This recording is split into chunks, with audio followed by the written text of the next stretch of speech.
कक्षा 9 हिंदी। मैं आर.एस. प्रसाद आज आप लोगों को भाषिक तत्व 7 लोकोक्तियां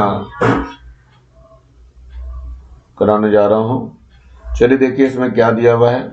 इस लोकोक्ति में पहले इसकी परिभाषा वगैरह ले लेते हैं, लोकोक्तियों की वास्तव में परिभाषा क्या होती है।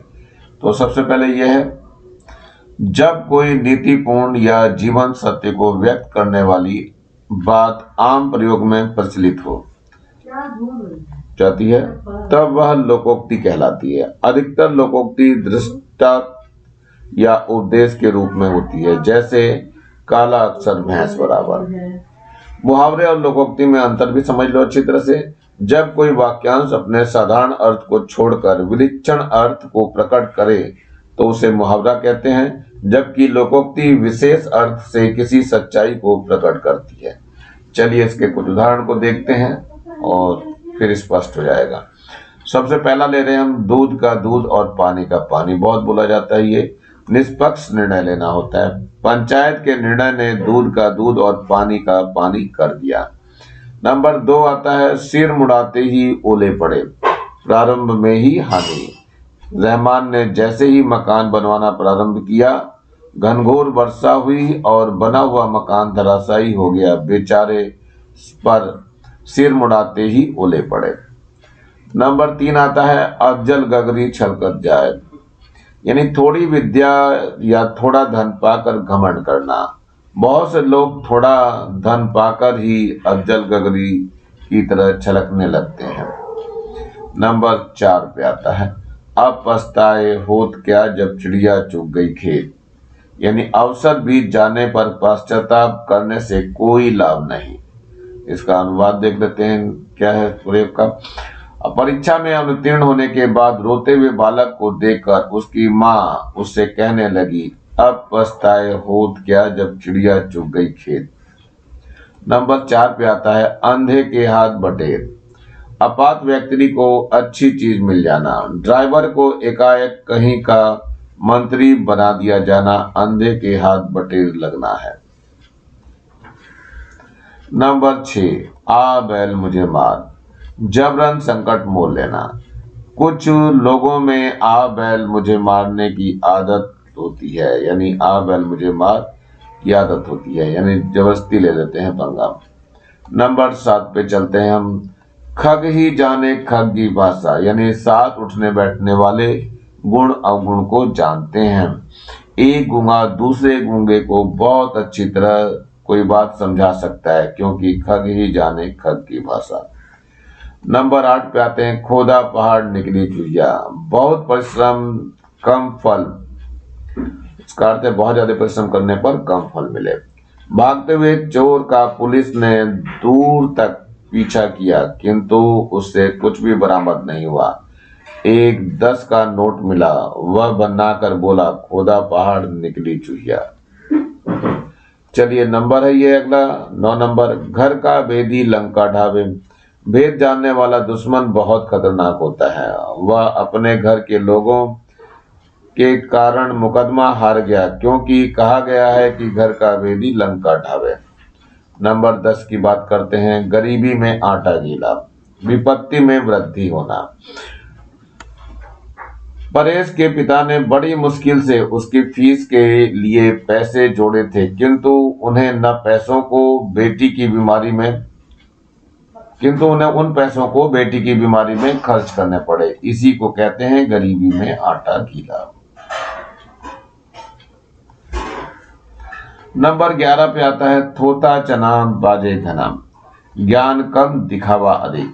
पंडित पोलू राम शास्त्र के मर्मज्ञ नहीं है, परंतु हमेशा स्वयं को महापंडित प्रदर्शित करते हैं। सच कहा गया है, थोता चना बजे घना, थोता चना बाजे घना। अगला नंबर है 12वां है, ऊंट के मुंह में जीरा, यानी आवश्यकता से बहुत कम।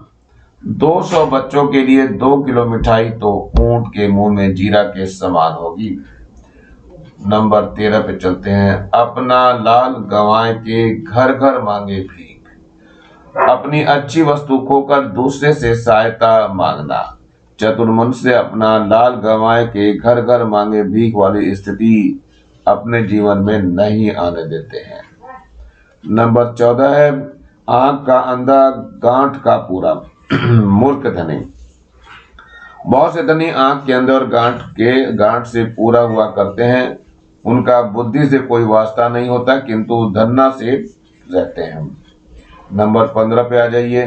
अपनी करनी पार उतरनी। मनुष्य अपने परिश्रम से ही सफलता प्राप्त करता है।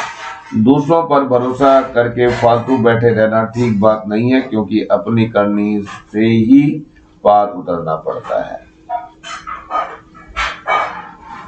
नंबर 16 पे आ रहा है अंधों में काना राजा। मूर्खों के बीच थोड़ा पढ़ा लिखा या बुद्धिमान होना। ये बहुत सही बात है। मूर्खों के बीच थोड़ा पढ़ा लिखा भी बुद्धिमान हो जाता है। जिसके घर में ज्यादा पढ़े लिखे लोग नहीं होते हैं, उसके घर में मैट्रिक पास भी अंधों में काना राजा के समान विद्वान कहलाता है।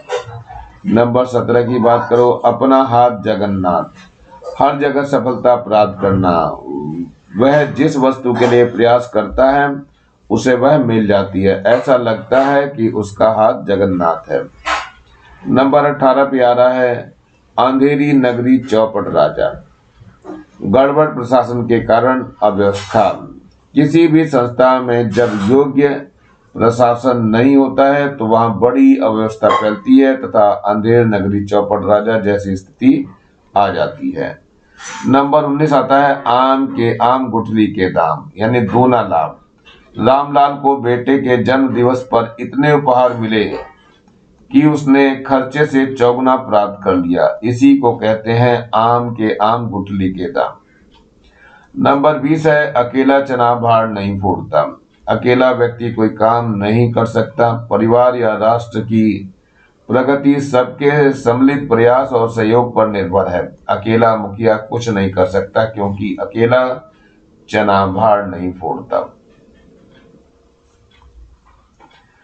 सही विकल्प चुन करके लिखने वाली स्थिति आ रही है।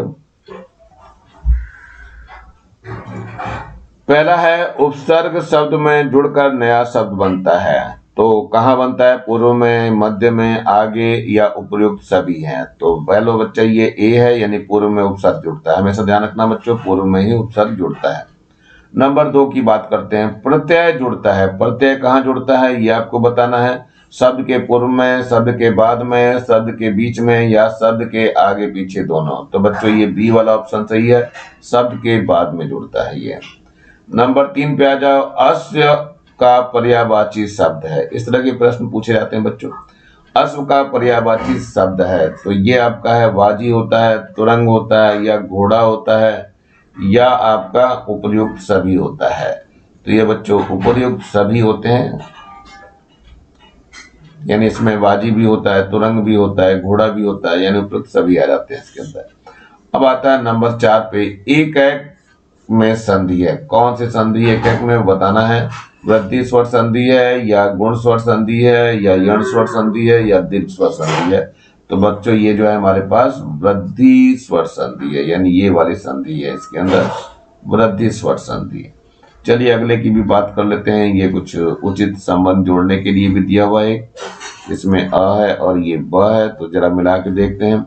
सदैव, गणेश, गिरीश, यद्यपि, नायक, और इधर है अयादि स्वर संधि, यण स्वर संधि, वृद्धि स्वर संधि, गुण स्वर संधि और दीर्घ स्वर संधि। तो इसमें देखना है बच्चों कौन कौन सी है संधियां। तो सबसे पहले चलते हैं नंबर 1 पे। सदैव। सदैव में कौन सी संधि चलेगी आपका? तो ये है वृद्धि स्वर संधि, ये नंबर 1 को चला जाता है। ऐसे ही 2 है ये नंबर 2 गणेश। गणेश जो है आपका कौन से नंबर पे जाएगा? गुण स्वर संधि है, तो ये नंबर 2 को चला जाता है बच्चों, गुण स्वर संधि।